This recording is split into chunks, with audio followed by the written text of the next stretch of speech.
Welcome back. Bhogapuram విమానాశ్రయంపై కూటమి YCP నేతల మధ్య క్రెడిట్ వార్ నడుస్తోంది. భోగాపురం ఎయిర్పోర్టుకి కూటమి సర్కారు కాంట్రిబ్యూషన్ లేదన్నారు వైసీపీ నేత గుడివాడ అమర్నాథ్.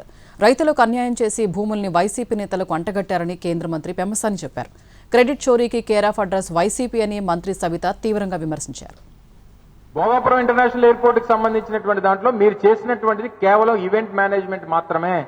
మీ తాలూకా ఫుట్ ప్రింట్స్ అనేటువంటివి ఈ ఇంటర్నేషనల్ ఎయిర్పోర్ట్ సంబంధించినటువంటి దాంట్లో మీ తాలూకా ఫుట్ ప్రింట్స్ అనేటువంటివి లేవు. మీ కాంట్రిబ్యూషన్ లేదు. మీ కాంట్రిబ్యూషన్ లేకుండా ఈరోజు మీరు క్రెడిట్ అడిగితే ప్రజలు ఇవ్వరు. మీరు భూసేకరణ లేదు, పర్మిషన్స్ క్లియరెన్స్ లేవు, ఏది చేయకుండా మా క్రెడిట్ కావాలనంటే టెండర్లు కండిషన్స్ 80% ల్యాండ్ ఎక్విజిషన్ మాది.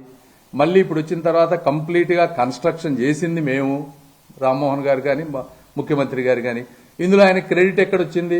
ఆయన 300 ఎకరాలు ఆయన అడ్డం పెట్టి వాళ్ళ నాయకులకు డబ్బులు ఇప్పించి అక్కడ రైతులకి అన్యాయం చేసి నాకు క్రెడిట్ కావాలంటారు. ఇది కాదా వాస్తవం? జగన్మోహన్ రెడ్డి గారు, మీరు కాదంటే మీరు డిబేట్కు రండి దీని గురించి. అమరావతిని 3 ముక్కలు చేసిన క్రెడిట్ జగన్మోహన్ రెడ్డి గారి, జగన్మోహన్ రెడ్డి పార్టీ కదా. పోలవరం ఆపేసిన క్రెడిట్ మాకు అవసరమా? ఈ రోజున మరి ఎక్కడ చూసినా సాగునీటి ప్రాజెక్టులు జరుగుతున్నాయి.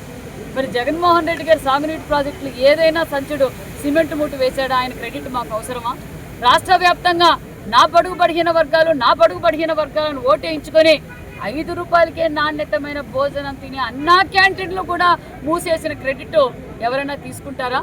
భోగాపురం ఎయిర్పోర్ట్ లో మరి ఎర్ర బస్సు కూడా రాని చోట ఏరు బస్సు అవసరమా అని ప్రత్యక్షంగా జగన్మోహన్ రెడ్డి గారి లైవ్ స్పీచే మనం విన్నాం. మరి ఈరోజు ఎక్కడ చూసినా జగన్మోహన్ రెడ్డి గారు క్రెడిట్ చోరీకి కేర్ ఆఫ్ అడ్రస్ ఆ పార్టీ.